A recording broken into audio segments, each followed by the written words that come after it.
That's just you. That's me. Do you want to shout out a trainer or anyone? No, anybody here? What's your tattoo artist? What's your wife's name? Sherry. Lucky lady. Oh, shout out Sherry. I'm the lucky guy. That's it. Humility.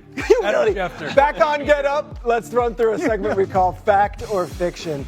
Dan, fact or fiction? The Seahawks signing of Sam Darnold is the best single move of the offseason. Yeah, fact. This is a football team that moved on from a really good coach, a Hall of Fame coach, and a really good quarterback at that time, and signed a quarterback that some people are like one-year wonder. And all of a sudden, Sam Darnold is not a one-year wonder. He's absolutely that top pick that he was for the Jets.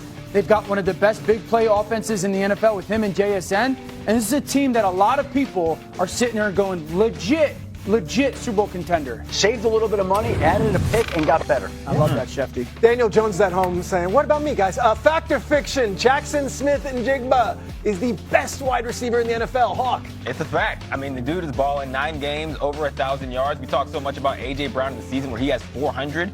And Jackson Smith-Njigba in half the season has over 1,000. He wins on every level. He's great after catch. He's great down the field. Yes, Sam Darnold is balling in large part because JSN is coming on so strong.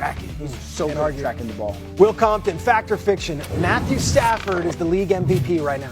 Fiction right now. Right now I got Drake May. This weekend's a huge game for Stafford in this MVP race. But right now I got Drake May, 2,400 yards. He's doing it with Booty, Hollins, and Diggs. Where Stafford, he's thrown for a lot of yards, 2,500 I believe. A lot of touchdowns, but he's doing it with Puka, Devontae Adams. He's also got Kyron Williams. I just think Drake May's doing more with less. Don't sleep on Blake Corum. 37 years old, maybe having his best year as a pro. Not the MVP, though. You're like Drake May. What was your thought on that? I mean, it's funny. We're talking about any of the MVP candidates. No one's mentioning Jonathan Taylor. Okay, make the case. Who had 17 touchdowns, 1,400 yards in 10 games. He went for 300 yards this past week in total and 3 touchdowns. And nope, not on Will's list. He's in my top 3. We got the name 2 right there. We were kind of talking quarterback. Right now, hey, we just left out number 3. Fact or fiction on Stafford. I said no. Right now we got Drake May. I wasn't giving a list here. Hey, Hawk. Okay. But I do like JT. Quarterbacks have won the MVP the last 12 years, and in the last 7 years, of the 350 votes cast for MVP, there's been only 1 vote cast not for a quarterback. That was for Cooper Kupp. 349 votes for quarterbacks the last 7 years. Yeah. Fun fact about Cooper Kupp, he's got the same yards as A.J. Brown this year. Onward. Onward. Fun fact about A.J. Brown. Win it last year. Fun fact, Andrew Hawkins outdid A.J. Brown. Yes, they did.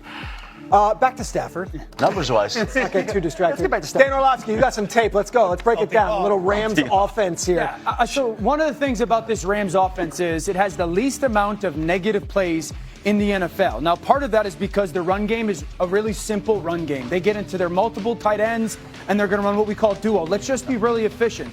And so they're constantly ahead of the chains. Now, the challenge for a defense is when they get into those 3 tight end personnels, you're like, here comes the run. Yeah. So we got to stop the run. But then they get into this play action and or what we would call bootleg or keeper game. So the 3 tight end element for their offense is a really challenging presentation. I think it's going to be a huge deal for the defense. They get to this keeper game. We call this keeper where you protect the edges. I'm giving the quarterback a clean throw. Here comes Devontae. For a guy who's going to be in the Hall of Fame, this is so easy. Look at the space I've created, the displacement to the defense. Easy. What if we want to drop back or a chunk play? So tight end, tight end, tight end. So now I've spread the defense out. This looks like a pass concept. I help in protection with the chip. And now I get this big in. I lift coverage to Devontae, a Hall of Famer, and then a check down. Stafford's like, I've run this 8,000 times in my life. Easy throw. But in a run personnel, I get a huge chunk. Down in the red zone, there's those 3 tight ends again. A little bit different formation. Here comes Stafford. Here comes the toss, right? Defense, you got to go take the toss away. That defense ends like, I got to get down line of scrimmage. Nope. And again, here's this. Look at this. This is an easy read. It's an easy read. I'm not getting touched. With these run personnel groupings, they're getting these chunks. And so the challenge to a defense is, so everybody knows at home, when the defensive coordinator, play gets done, sees the Rams are in 13 personnel. They've got to be running. So they've got to put a personnel on the field defensively that can handle that run. And so that's the reality is I got to handle the run. There's this little short motion. Look at this zone group just flow all the way across. Dang, so can I ask, how often do you see 1 running back, 3 tight ends on the field in a typical game for other teams? Yeah, not a ton. That's not necessarily. But I'll tell you this, both of these teams, it's going to be a huge part of what they do this week. Seahawks do it too. That's why I love it. And so as a defense, Will knows this, you sit there and go, okay, well, we got to have the bodies on the field to handle the run because they can run out of that 13 personnel. But then those bodies that you put on the field to handle the run, they're not really equipped to handle the pass because they're bigger bodies, they're D linemen, they're linebackers. And then that's when you get these guys in space and you're like, man, this is a very difficult unit to defend. Last thing I'd say is this: Stafford turns 38 the day before the Super Bowl. So he's 37 years old. He's the #1 quarterback in the NFL on bootlegs or keepers in completions and touchdowns, and he's 4th in yards. Last week, we hyped up Packers-Eagles as a preview of the NFC Championship game, and that was all about the powers of the NFC, the powers of the NFC. Is this the preview of the NFC Championship game? Seahawks and Rams? Do you feel like it's got that kind of gravity to it? Absolutely. I mean, somebody said it in the first hour in their opening statements. I think it's a hell of a take. Like both of these teams, They had a comp, you I put remember. them comparable side by side. Both have top 10 defenses. Both have top 5 offenses. Both have top 5 wide receivers. Both quarterbacks are playing amazing. So when you look at the NFC West right now in this game, this is absolutely a preview in my mind of the NFC Championship. Okay, now let's look at the picks here. We see 2 coins at the bottom here, Will and Taylor. Do we have coins here on the table? We do need a coin. I Does believe we anybody had have- them. There's one behind. It is Hawks. 2025. Right here. We actually have 2 of them. This game's a coin flip game. Let's do Love this. both teams. Yeah. I hope we get a great game. Great Look to preview this of the camera NFC here. Championship. Okay, look to those cameras and let's. Are you calling it in the air? Who's who?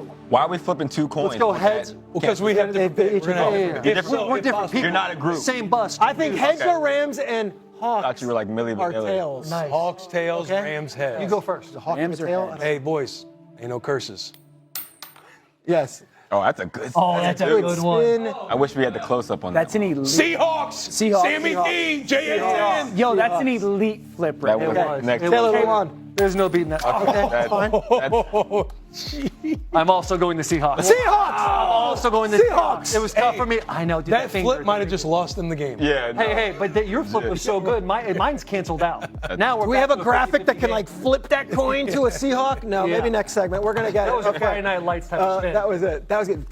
In the parking lot. I saw that in the gas station. Yeah, well, yeah, it was brought to my attention during the commercial break. But the fact that there's 3 teams getting together at a gas station and flipping a coin, Only in Texas. Yeah, only in incredible. Texas. Only in Just Texas. watch Landman as well, so I'm all in. Great Yeah. show. I'm all in. Billy Bob Thornton. No free show. Guys, awesome stuff. Seahawks 3, Orlovsky with the Rams. I Yeah. respect it. Home game. Yeah, well, in LA, you can get a lot of visiting fans. I just think this defense in LA is going to go, we dare you, Seattle, to run the football. Because they love to get into run personnel, Seattle, and throw it. Yep. I think defensively, Chris Shula, who's the defensive coordinator of the Rams, is going to say, run it 35 times. Let's see if you can and will. We've officially updated the picks bar below. That is TV talk. That is the graphic, and Will is flexing.